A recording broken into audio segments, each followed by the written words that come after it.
بسم اللہ الرحمن الرحیم الحمد للہ رب العالمین والصلاة والسلام علی اشرف الانبیاء والمرسلین وعلی اہل بیتہ الطیبین الطاہرین۔ ماہ مبارک رمضان کی دعاؤں کا سلسلہ جاری و ساری، اور اس اعتبار سے ہم شب کی دعا تلاوت کر رہے ہیں۔ دعا دن کی تلاوت کرنے سے پہلے 11ویں شب کی دعا تلاوت کرتے ہیں۔ بسم اللہ الرحمن الرحیم۔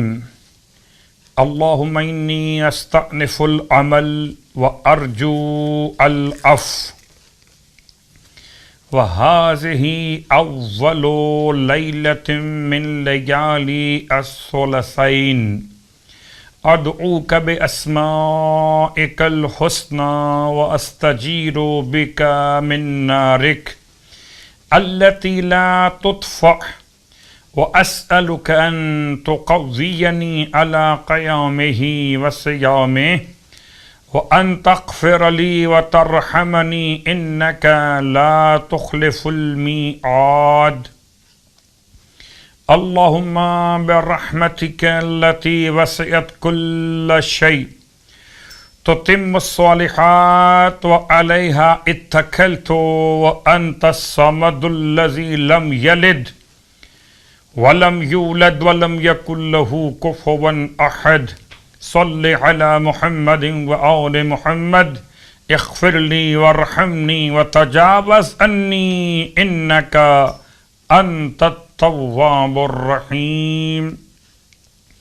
شب کی دعا تلاوت کرنے کے بعد آئیے شب کی نمازوں کا بیان۔ روایت مولائے کائنات علی ابن ابی طالب علیہ الصلاۃ والسلام ارشاد فرماتے ہیں 11ویں شب میں 2 رکعت نماز ادا کی جائے، جس کی ہر رکعت میں سورہ الحمد کے بعد 20 مرتبہ سورہ انا اعطیناک الکوثر کی تلاوت کی جائے۔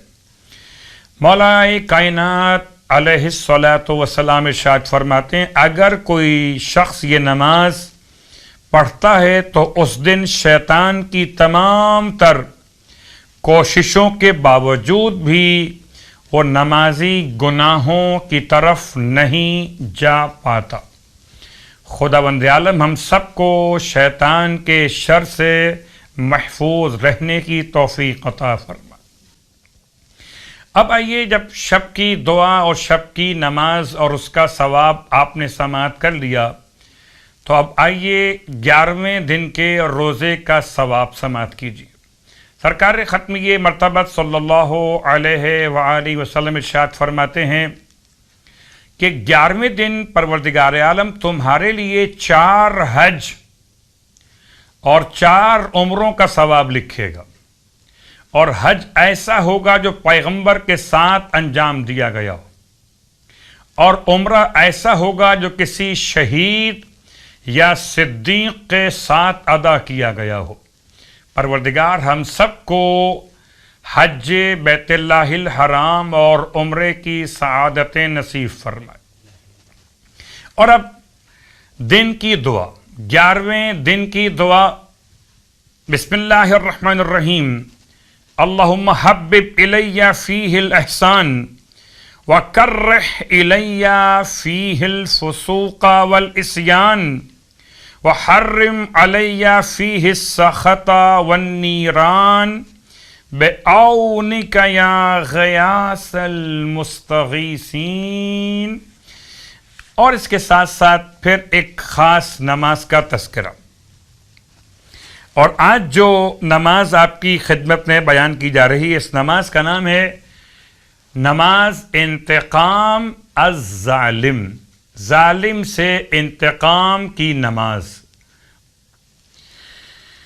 اس کا حوالہ بھی کتاب مکارم الاخلاق سے کہتے ہیں کہ وضو کرنے کے بعد 2 رکعت نماز بجا لائی جائے بطریقہ نماز فجر، اور نماز گزار نماز پڑھنے کے بعد اپنے ہاتھ کو سر پر رکھ کر زیر آسمان یہ جملہ تلاوت کرے: بہت آسان سا جملہ ہے، اللہم رب محمد و آل محمد صلی علی محمد و آل محمد و اہلک عدوہم. اور پھر اس جملے کی تلاوت کے بعد پروردگار عالم کی بارگاہ میں اپنے دفاع، اپنے تحفظ کی دعا مانگے کہ خدا اسے ظالم کے شر سے محفوظ فرمائے، اور جس نے اس کے خلاف کوئی ظلم کیا خدا ان سے انتقام لے. پروردگار تمام اہل ایمان کو ظالموں کے شکنجے سے نجات عنایت فرمائے.